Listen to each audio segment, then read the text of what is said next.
Welcome to Biz Lounge, where we'll give you a peek into the minds and souls of some of the greatest Indian business leaders.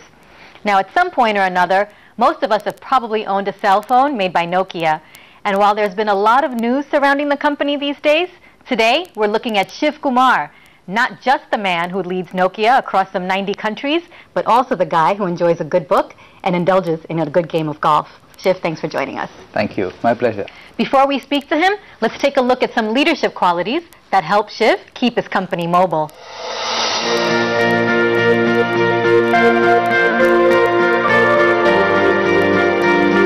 The concept of a leader has changed dramatically in the last few years. I think leadership is no longer standing from a pedestal and saying, I dictate, I order you do this. It doesn't work. I think a lot of people today say, get me to buy into what you're saying. I think the biggest help you get when you engage with people is you get to know bad news much faster than anybody else. I always tell my employees that, bad news is not pickles, it doesn't get better with time.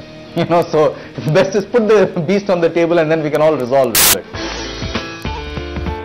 My definition of leadership used to be about the number of people who reports to you, the kind of turnovers you handle, the kind of territories you handle. Today I have redefined what leadership is, at least in my own view, which is about your ability to influence and collaborate with people.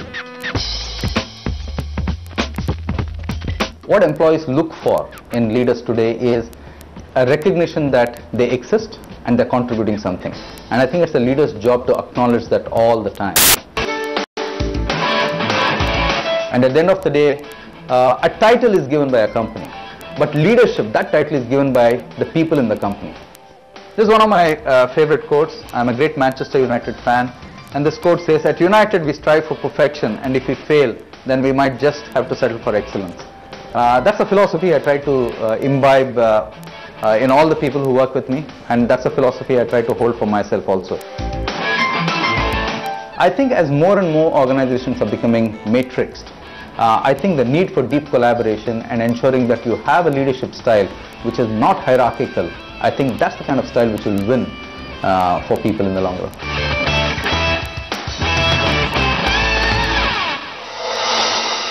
Tell us a little bit about your role and some of the markets you're going to be working in. I'm going to run India, Middle East and Africa.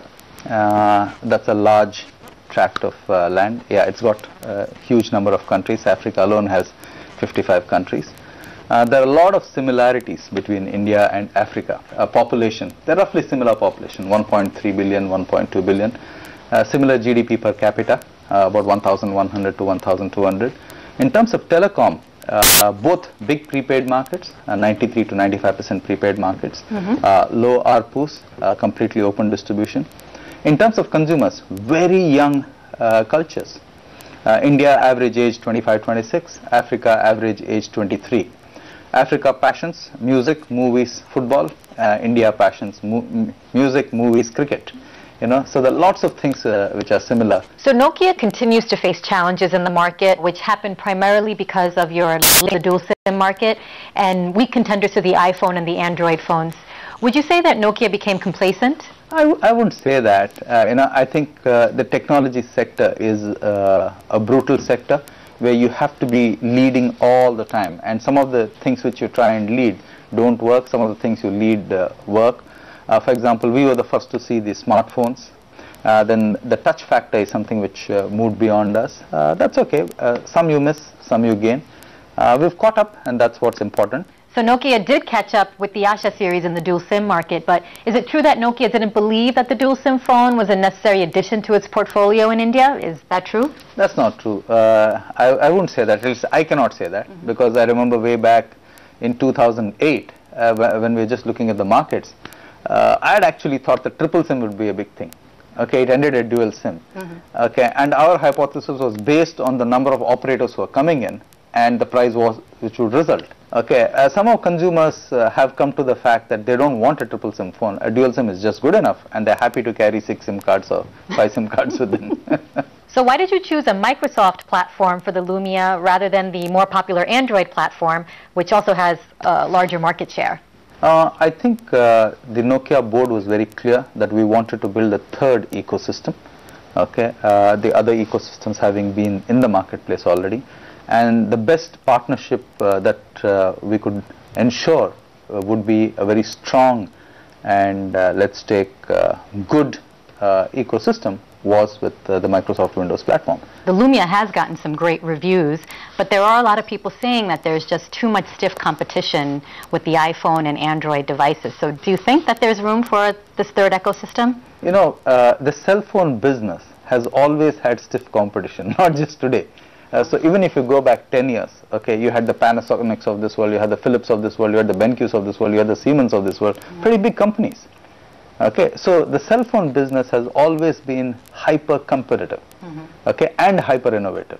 So I wouldn't say that, you know, today's nature of competition is any more stronger than what it was 10 years ago. 10 years ago, I think you had the same at a different price point, at a different feature value set. And keyboards are another thing. A lot of phones are moving away from the keyboard to the touch screen. Do you think that the keyboard could become obsolete? No, I think the keyboard will have its role. I don't think it will go away. Touch, which you mentioned, is a great point. Touch is a very emotional thing. Now the funny thing about touch is when somebody touches something, he wants an instant response. So he thinks it's fast. So one, touch is very emotional. Two, he expects speed in it. So I don't think touch will go away, and neither will the form factor of the keyboard. I think they will have their own specific place. Okay, and with that, we'll take a short break, but when we come back, we'll see the beginnings of Shiv's connecting to people and his competitive spirit, all going back to IIM Calcutta, a place he says helped build the man he is today.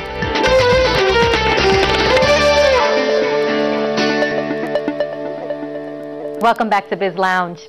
Would you have believed that a young man protesting in a towel would end up heading one of the leading mobile device companies today? Well, let's see how Shiv spent his days at IIM Calcutta and how his campus life prepared him for the future. In 1790, there were 3 countries which were democratic. Unemployment is one of the biggest challenges in the last few years. Every chance I get to come back and teach, either to the students or address any symposium or seminar, I always sign myself up for it. I've taught at many places, but this institute is always very special to me.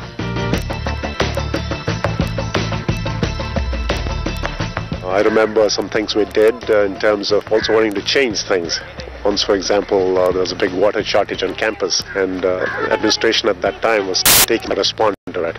So we all got together only in our towels, no clothes, just our towels, and marched to the director's office and banging our, these pots and pans and buckets and so on, demanding more water.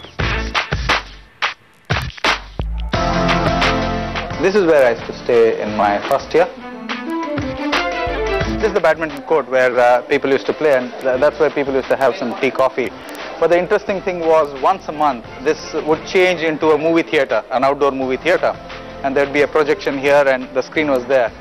And the best part was right through the movie, if there was a good song, then everybody would say, repeat, repeat. And the song will play 10 times, 15 times, non-stop. And that was a huge challenge. The movie would never, end. The best thing about IIM Calcutta, I must say, is it treated everybody like an adult. What really remains fresh in my mind about Shiv is respect for his elders, his respect for his faculty members, which is becoming increasingly rather rare these days, and sustainability of relationships. In those days, we never had attendance for classes, okay? So a lot of professors gave us the complete freedom. So you would go and attend classes you really loved, etc. That adult-to-adult relationship is what has carried me right through.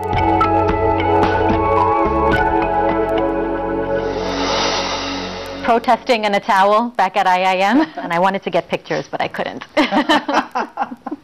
Luckily, there was no Facebook. That's right. There was no mobile camera, so as a result of which none of that has been captured. Yes, Otherwise, a lot of guys would be blushing. That's right.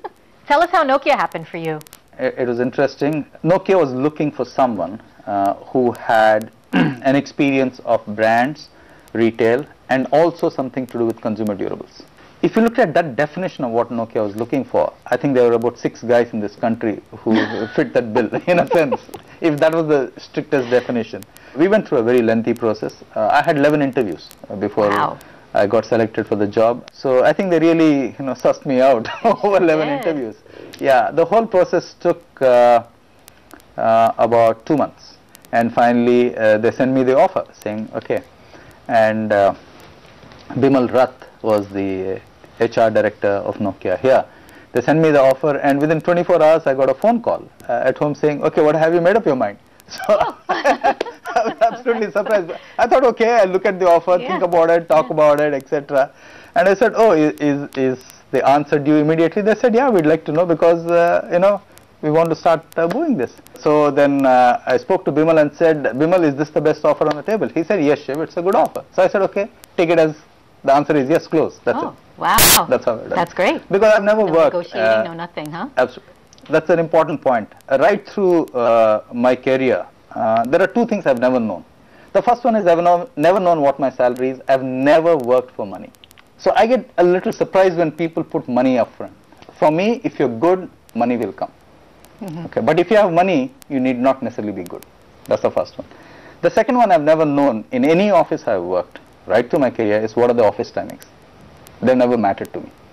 Okay, again, if you're conscious, if you're doing the right thing for the company, you don't need to watch the clock, you don't need to worry. What would you say are some of the tough decisions you have to make in your present position? For any leader, some of the toughest decisions involve people. Okay, which people to keep on the bus, who are the right guys, who have the right attitude, who can contribute, etc. And who are the guys who cannot make it in the long terms. And when you're talking about people, always there is a tendency, I would think, that you tend to favor people, or most people tend to favor people whom they get along with or who are images of themselves. I would never do that. For me, it's always important to get guys who have a contrarian point of view and are willing to speak their mind. Okay, that's when you don't need to watch your back. Very few people make that distinction. Okay, the more people are able to stand up to you, the less you need to watch your back. The more people agree with you, the more you need to watch whether what they're saying is actually the truth or not. While we were at IIM, you spoke about one of the bigger challenges that leaders face today. Let's take a look. We have a lot of people coming out of colleges and schools and looking for jobs. We have a lot of jobs going for them. But the challenge is that not many people are staying in jobs. People are changing jobs every 2 years because they all want to build assets very, very quickly. And because of the easy loans which are available, they're taking a lot of loan on themselves, or taking a lot of debt. So if you look at the average young person today, he's got at least 25 to 50% of his take-home salary linked up in EMI. Okay, so what does he do? He wants to reduce that to about 15-20%. So he keeps hopping jobs for the next 1,000 rupees or 2,000 rupees per month. In this process, he has neither tasted success nor failure in his first 6-8 years, and hence it will be a big challenge for him to become an effective middle manager. So when we don't have good enough middle managers, then senior managers start doing a job one level below them, and that's the next challenge. So I think we have a peculiar problem which is surfacing. The only answer for companies and for leaders is to ensure that we invest very strongly in our people repeatedly. Whether they stay for 2 months or 2 years is not the issue. Can you talk a little bit about how leaders are to overcome that here? What are they supposed to do? How do they get over that hurdle? At a first level, any economy which grows at more than 5% will have this problem. Okay, absolutely no. Any economy, because if a significant economy of, let's take a trillion is growing at more than 5-6%, industries are opening up. The challenge is multifold when you have this attrition. On an average, we are seeing double-digit attrition in this country today. In some sectors, like the BPO sector and retail sector, I'm told it's 50, 40, 60%. Which means every year or year and a half, the whole company is changing. So what can we do? When employees come into an organization, they're very, very clear. They are not looking at a 10-year career or a 20-year career with that company. Very few guys are. Those days are over. Today people are saying, I will spend 2-3 years, let me see what value I can get from this company. So you need to treat them with that maturity, that adult-to-adult maturity. The second, which I've heard a lot of CEOs say, and I worry about it, it's a dangerous one, when people say, maybe we don't need to hire the best guys, let's hire average guys, so that they will stay longer. Are you on Facebook or LinkedIn? I couldn't find you. I don't do that for a specific reason, an important reason. I don't want to put anybody any of the people who work for Nokia or the system at risk ever. Any comment. Okay, so I think it's important that my people have peace of mind that they don't need to worry about any comments or anything. I say look at all the trouble that a lot of people in India have got into on Twitter and all that. That's not worth it. And before we take a break, we leave you with one of Shiv Kumar's greatest fears and how he approaches it. My dad's no more. He was with the government of India, and he passed away in an air accident. So I'm a nervous flyer. That's something which I always tell people. So after 93, after he passed away, I'm a very nervous flyer. So I know almost everything there is about a plane and what happens, when the plane is going through turbulence, what happens. I watch for all the signals and I can tell you what the pilot will do next.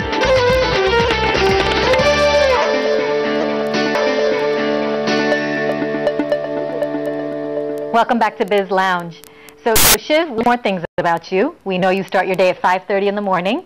You go for a workout. You're pure vegetarian. And you respond to every email that you get within 24 hours. Okay. I think it's insulting if you don't reply to people because they write to you with a lot of hope. First, they hope that you're going to read it.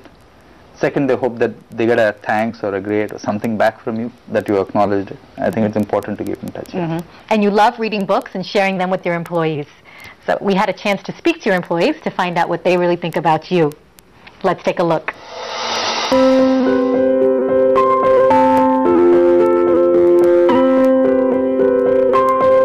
He has this habit of sending out those love notes to all the people, and I think in the last 6 years I've received many notes, and I think it's a good way of interacting with the team, where it actually becomes clear in terms of what are the expectations of leadership from you.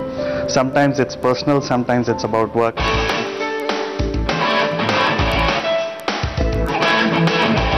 Sometimes we wonder, how does he make time for everything? So there was this theory going on that maybe he has a twin. But currently this thing is that maybe there's a triplet. Because even twins is not enough. She's a voracious reader. And he loves, sharing good books, with his employees. I have collected numerous amount of books. And one of the things, there are two things I always wanted in my house was a lovely bar and a lovely library. Okay, the bar I made myself. Thanks to Shiv, I made my library. I have not read all the books. But many of the books, he used to summarize and send a PowerPoint presentation. So for me, his PowerPoint presentations were more valuable than the book. I just finished Neville Isdell's book about Inside Coca-Cola.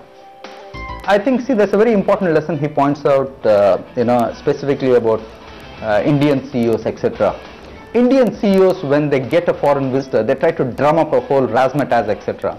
And he says, look, this is all company expense and it's not really the right thing to do. My wife challenges me on this. She says, why do you read so many books? What's the thing? And I keep telling her, look, every book I might get 1 or 2 new thoughts which are important. That's all. So tell us about those personalized notes you send to your employees. I always felt that, you need to acknowledge that I've done something for you. Okay? And if you can do that in a fun way, humorous way, I tend to say, okay, well done, good, etc. Sometimes I tend to sketch something about the person and then give it back. It's something which defines that person and his personality. So you saw the one about Hardik, and he's always smoking and giving intellectual discourses to people from ESPN. So I captured that and sent him one. So it's that. I think it's just it's one way of saying thank you. And we also heard that you take a pilgrimage with your brother every 4 years. But not of the religious sort? Not 4 years. We go for the British Open golf every year, and every 4 years we go for the Cricket World Cup. We've been doing that for the last 5 or 6. So wherever it's in the world, we go there. We also read somewhere that your wife is your toughest critic. Is that true? Yes, very true. Very, very true. If she really keeps me on the ground. Whatever people say, she says, okay, this is what you are. Okay, so we have a few questions on your preferences. Tell us which one of the following you prefer, cricket or golf? I would say golf. I watch cricket, but I really enjoy golf. I can't play cricket anymore. A good action-packed movie or a well-written book? Both, actually. You can't pick one. On all the flights, I watch these action movies. That's why I read and also watch these action movies. A soft mellow tune or a peppy dance track? Soft mellow tune. So does that mean you prefer the Beatles or Kishore Kumar? Both actually, but Beatles, yes, I'm a great Beatles fan, but I'm a great fan of many of that genre of music, and I used to know most of the lyrics of most of the Beatles songs. Yeah. A steaming cup of coffee or a chilled beer? I don't drink at all. So tea. I'm more a tea guy. Okay. One of the best restaurants in the world or home cooking? Home cooking any day. Thanks for joining us, Shiv, and we hope you'll come back to chat with us again. Thank you, Vaishali. Thank you very much. It was a pleasure. And that's it for today. Join us next time on Biz Lounge.